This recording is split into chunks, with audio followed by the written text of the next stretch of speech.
Coming up, meet the swallows nesting at our animal sanctuary. Find out what happened to the little swallow chick who fell out of his nest. And meet the pair that are roosting outside our kitchen window. Hello and welcome back to another video from Mini Motley Sanctuary. I'm Ruth. And I'm Anna, and together we are a mother-daughter team running our animal sanctuary out in the English countryside for rescue animals who have had a very harsh start in life. One of the things with sanctuary life is that there are new challenges every week, it seems, especially at the moment. We have two really poorly ponies that are on the yard having intensive care from us. And we'll tell you a bit more about that in another episode. And thank you so much to everyone who supported our Just Giving page to help us through with all these extra costs. It really does make such a massive difference to us and really helps us to survive. And as well as having the extra workload of having two horses on box rest with meds and regular treatments, we've also had the hottest June on record, a scorching heat wave to deal with, and we really don't cope well with the rise in hot temperatures, Mum, do we? No, it's our Celtic blood, I think.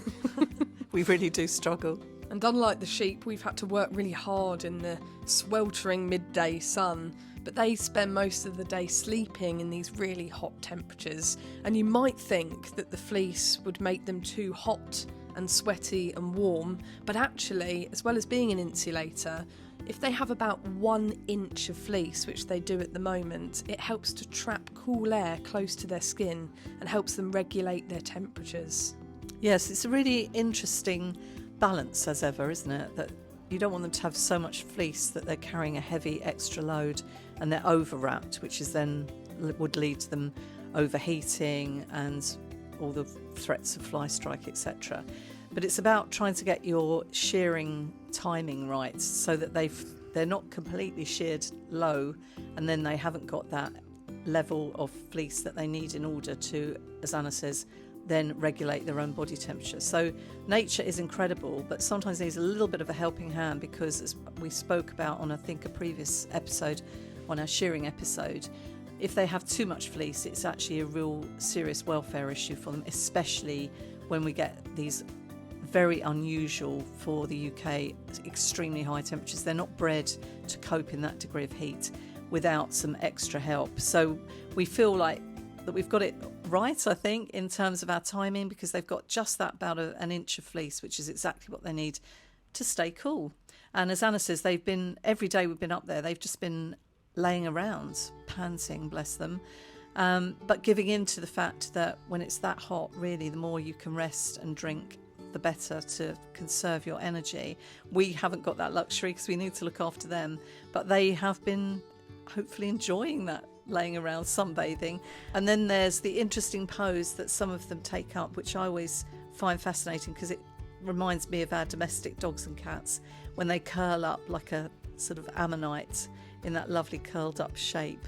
And the sheep do it as well, which just reminds us that we don't always see sheep in the same way as our domestic pets, but they are so much like that if they're allowed to behave like that.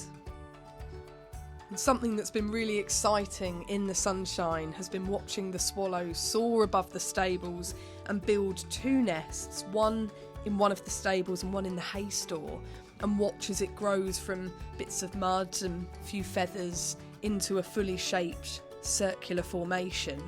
And the swallows join us at the start of the day, swooping through the doors of the stables, overhead, as I'm collecting the hay in the hay store to dish out to the fields. The swallows tell me off for getting too close to their nest, which is very entertaining. They don't actually come too close, but they'll chatter above my head, which does actually feel quite intimidating, as I then back out with my sections of hay for the sheep. The return of the swallows after their incredible journey to Africa and back again is always super exciting. They're amazing birds, and they like to nest in barns, outbuildings, old dairies, places that have got the eaves that they can build their incredible nests in, but also they like to be in close proximity to humans because actually we offer some protection from their natural predators. And watching the chicks hatch and seeing them peering over the edge of the nest is just mind-blowing to see their little cute expressive faces, their fluffy feathery heads, and the way that they sort of all leap up like Jack in the boxes to be fed and to not be left out by their parents. That's it, they stretch up their necks and then great gaping holes of mouths, always ready for some more food. They're so cute. And like little sharks hanging open their beaks. Little alligators. Feed me, feed me. And they do look like they're going to almost spill over, don't they, Mum, in their enthusiasm? And in fact, that is what happened to one of them. We were doing the morning hay rounds and I opened up the hay store barn door and sort of exclaimed, "Mum, come and look." And this little, very characterful, actually looked quite miserable little character was staring up at me from a hay bale, and he'd fallen out of the nest, but luckily had a very soft, bouncy landing in our hay supply. And he was just sitting there staring at us, and Mummy picked him up. I did. They always look a bit miserable. It's because they have that downturn to the mouths or to the beaks at that point. Makes them so super cute. But picked him up very carefully. Obviously, he wanted minimal contact with him. He was fully feathered, so that was always going to be a really good sign. But held him with my fingertips so as to minimise the contact, because we wanted to get him back into the nest and we wanted him to be back with his parents. If we'd have left him on the hay bales, he would have been in danger of the parents neglecting him and not feeding him. So we needed to get him back in his nest to be parented properly again. So that was the next challenge. Given that I am vertically challenged, I was not the obvious candidate for doing this. So Anna was volunteered instead to climb up and put him back in his nest. And I have a fear of heights, even when it comes to climbing hay bales, which isn't that far off the ground. So I summoned up all the bravery I could to save this little fellow, climbed up the hay bales, held on to the rafters above with one hand, leaned off of the mountain of hay, and managed to reach round and pop him in, didn't I, Mum? Yeah, it's brilliant. In a very swift movement, but it was quite nerve-wracking because you're worried that you might miss and drop him. So, Mum, you were below waiting to catch him in case Catch him or you. Or both of you. And we were so thrilled to see the next morning there he was, perched on the side of the nest, waiting to fledge and I think learning to fly. Yes, and that's what they've been doing fantastically. So now we have even more swallows flying above our heads in the fields in the mornings and evenings when we feed the animals, which is a real delight to share that time of day with them. Yeah, and when you see them start to fledge, they stay very close to the nest initially, and they will stop and land on different parts of the barns and the stables. So we get a little bit more close contact with them initially before they really launch themselves off, and then swallows do everything on the wing after that. So it's our chance to sort of observe them a little bit more closely, which is wonderful. And they will swoop at super speed through the open stable doors and fly through over the stables, through the open rafters at the top and into the hay store and back again. And it's amazing to watch that agility, isn't it? Yeah, they've got that circuit going as they build up their strength, and then they are so agile, swallows. And the sky's full of them now. And we've had the joy that we've got a pair of swallows back at home building a nest as well, haven't we, Mum? Oh, I mean, this has just been a revelation that they are now building a nest right outside our kitchen window.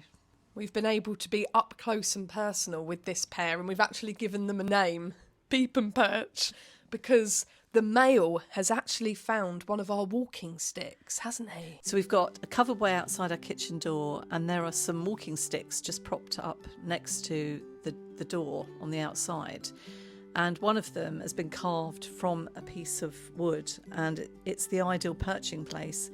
And to our absolute delight, the male has been perching on there and singing and warning off all the oncomers. And he's so close to the window that we can literally see him in fine detail.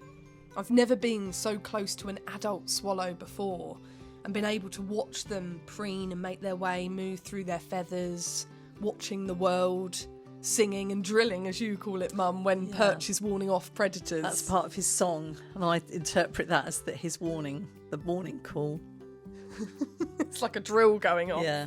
They're very loud. We know when we're making our morning coffee and we're getting ready for the day, you can hear when they've arrived back to carry on building the nest. Yeah, it's fantastic. Because they make such a loud chattering outside the door, don't they? They do. And we've been watching them build the nest again in close detail. So we've actually seen them with bits of wet mud in their beaks that they then started. And it starts off tiny little bits of wet mud being put up against the eaves. And then that builds and builds and builds. And we've literally watched them building it in close detail, which has been so exciting.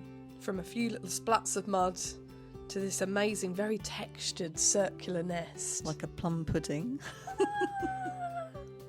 And we watch them day by day, and we're not sure what stage they're at yet, Mum, are we? No, it's been quite confusing. I suspect they might be very young, and this might be their very first nest. That is just my guesswork, because the ones that we see over at the stables have a very regulated routine, it seems. They're very predictable in their behaviours, whereas these two seem slightly confused as to what their next move should be. But that might just be because we've never had the opportunity of watching it minute by minute, really. So I'm not sure how unusual this behaviour is, but they definitely seem to be a bit unsure in their what happens next. They'll be peering into the nest, then they'll fly off for quite long periods of time, then they'll appear to have finished the nest, but then they might be rebuilding bits of it and come back with more feathers in their mouth when it's a fully complete, very robust nest. The female will sit for a while, then they'll both fly off again, then they all look to be peering into the nest, and they look quite confused and unsure, don't they, in their expressions? I mean, just this morning we saw the male, who we call Perch, with a mouthful of feathers 1 minute, and then he just dropped them all on the floor. As if to say, oh, no, I don't think I've got that quite right. Start again. It's like he went to the shop with a shopping list and came back with the wrong items. Yeah, and she said, you must be joking. Get rid of that rubbish. We've already got a fridge full of feathers. A cupboard full of feathers. What are you doing? I asked for more mud. Exactly. And we will document it step by step. We're hoping that they are laying eggs. We haven't intruded and peered in. You know, we could get on a step ladder and have a look into the nest, but we don't want to frighten them off or interrupt them or disturb what they're doing. But we reckon they may have started laying eggs, or we hope that they do at some point, and we will document when we have chicks right out our window. So exciting. We absolutely love all the wildlife that share the sanctuary space with us and with our animals that we look after. And we also notice that the wild rabbits that we've mentioned before that come up for feeding have had the confidence to share Diesel's little hospital unit that he's in at the moment, recovering from his laminitis. And they've made their warren inside Diesel's space. And he is quite happy about that. He's quite happy to share his space with the rabbits. It's incredible, isn't it? It's absolutely mind-blowing. I've never seen anything like it. And it's because his special care unit, as we are calling it, is a sort of indoor-outdoor stable. It's a big wooden structure at the end of our stable block, built onto a mud base, and then we have laid it up with lovely thick deep bedding for his laminitic hooves. And so because it's on a mud base, the rabbits are able to dig down and burrow under, which is absolutely phenomenal to watch, and incredible that they aren't threatened by him, that they aren't put off by him. And he's quite territorial sometimes. Well, I was going to say, I'm even amazed that he's welcomed them, given Diesel's personality. I wonder how welcome he really feels. Well, I think we'd know if he wasn't welcoming, but he actually avoids that area, or he works around that area, doesn't he? He's not tried to cover it up. It's a real tunnel, visible tunnel, and it's huge. And it's huge. And I think he would actually have covered it over, or tried to if he didn't like it. Stamped over it. Yeah. I think he's welcoming his new little fluffy friends. We'll keep cameras on the burrows and keep you updated as to what happens next. It's so wide, we may even get a peek inside at some baby wild rabbits. So we will keep you in the loop in our upcoming videos. Thank you so much for watching. If you've enjoyed, please give us a thumbs up. Please click that subscribe button, and please share with your friends. It would really mean the world to us if you can help this little channel to grow, as we put so much love and care into making these videos. And we also always say that we spend our lives caring for our animals that have had harsh beginnings, but that they help us every bit as much as we help them, and they really soothe our mental health, as does all the nature that interacts with them every day. And we feel very blessed that we're able to be with these wonderful survivors and be immersed in nature. And we hope through this channel we're also sharing a little bit of that with all of you. However it finds you, we hope you find this as soothing as we do. And thank you so much for all the support and for the sense of community that is growing through our little channel. Thank you. And before we go, a huge thank you to our incredible patrons who help Yes. us to keep going. We would really struggle without you. If you'd like to join us, you can join our Patreon for as little as £1 a month to support our animal sanctuary and our mission that we're on. We also have a little Etsy shop. We ship worldwide and we gift wrap every single box so that it's ready to gift to your friends, your family, your loved ones. Each handmade gift and decoration is sculpted by us using the fleece from our much loved rescue sheep. Everyone is individual with its own expression and character. No two are ever the same, so it truly is a lovely and original, unique gift. Thank you so much, and we'll see you next time. Thank you.